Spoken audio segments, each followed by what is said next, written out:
Assalamualaikum warahmatullahi wabarakatuh.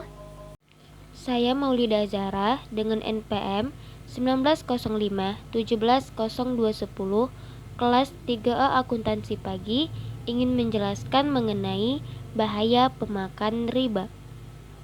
Nah, pertama, apa itu riba?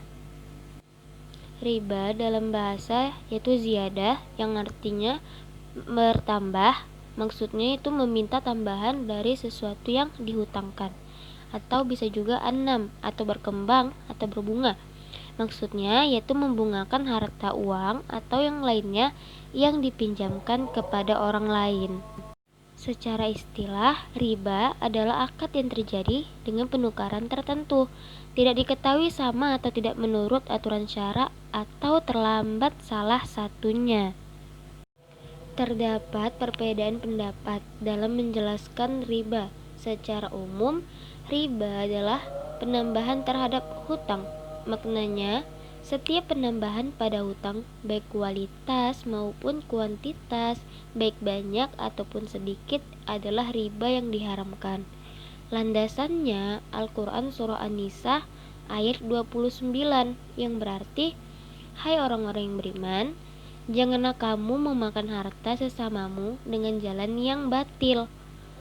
Adapun yang dimaksud dengan jalan yang batil dalam hal ini yaitu pengambilan tambahan dari modal pokok tanpa ada imbalan pengganti atau kompensasi yang dapat dibenarkan oleh syara. Secara garis besar, riba terbagi kepada dua bagian, yaitu riba hutang piutang dan riba jual beli. Riba hutang piutang terbagi menjadi dua, yaitu riba qard dan riba jahiliyah. Riba qard yaitu suatu manfaat atau tingkat kelebihan tertentu yang disyaratkan terhadap yang berhutang. Sedangkan riba jahiliyah yaitu hutang dibayar lebih dari pokoknya karena si peminjam tidak mampu membayar hutangnya pada waktu yang ditetapkan. Nah, riba jual beli terbagi menjadi dua, yaitu riba fad dan riba nasiah. Nah, riba fad yaitu pertukaran antar barang-barang sejenis dengan kadar atau takaran yang berbeda, dan barang yang dipertukarkan termasuk dalam jenis barang ribawi. Sedangkan riba nasiah yaitu penangguhan penyerahan atau penerimaan jenis barang ribawi dengan jenis barang ribawi lainnya. Seperti yang sudah dijelaskan tadi, macam-macam riba yaitu ada riba al-fad, riba nasiah, riba qard, dan juga riba jahiliyah. Sebab-sebab haramnya riba, yang pertama adalah karena Allah mengharamkan. Kedua, mengambil harta orang lain dengan cara batil. Ketiga, menyebabkan kemalasan. Keempat, menghilangkan perbuatan baik atau tolong menolong. Hal-hal yang menimbulkan riba: 1. Tidak sama nilainya. 2.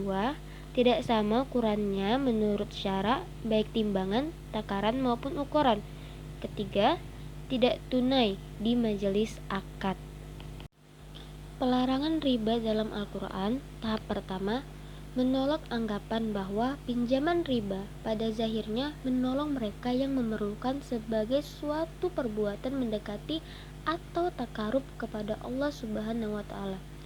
Firman Allah Subhanahu wa Ta'ala pada surah Ar-Rum ayat 39 yaitu, dan sesuatu riba atau tambahan yang kamu berikan agar dia bertambah pada harta manusia, maka riba itu tidak menambah pada sisi Allah. Dan apa yang kamu berikan berupa zakat yang kamu maksudkan untuk mencapai keridhaan Allah, maka yang berbuat demikian itulah orang-orang yang melipat gandakan pahalanya.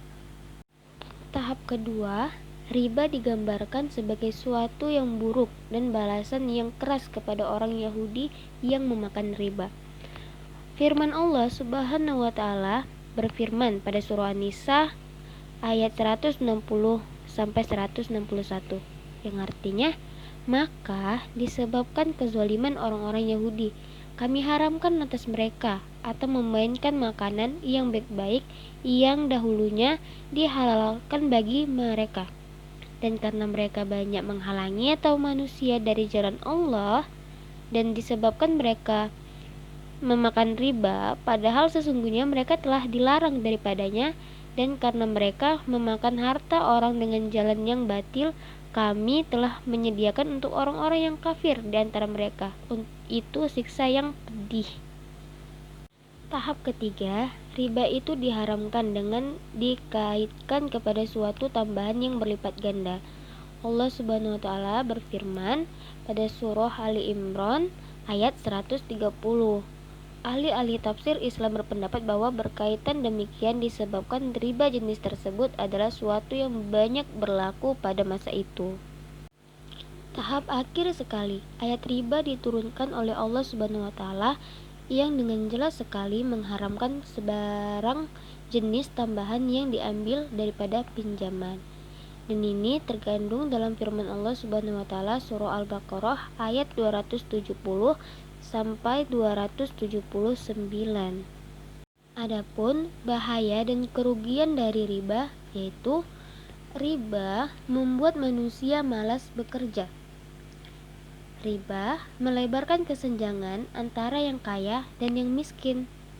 Riba juga menyebabkan terputusnya sikap yang baik antar sesama manusia dalam hal pinjam-meminjam. Dan riba menyebabkan permusuhan antar pribadi. Sekian dan terima kasih saya ucapkan. Assalamualaikum warahmatullahi wabarakatuh.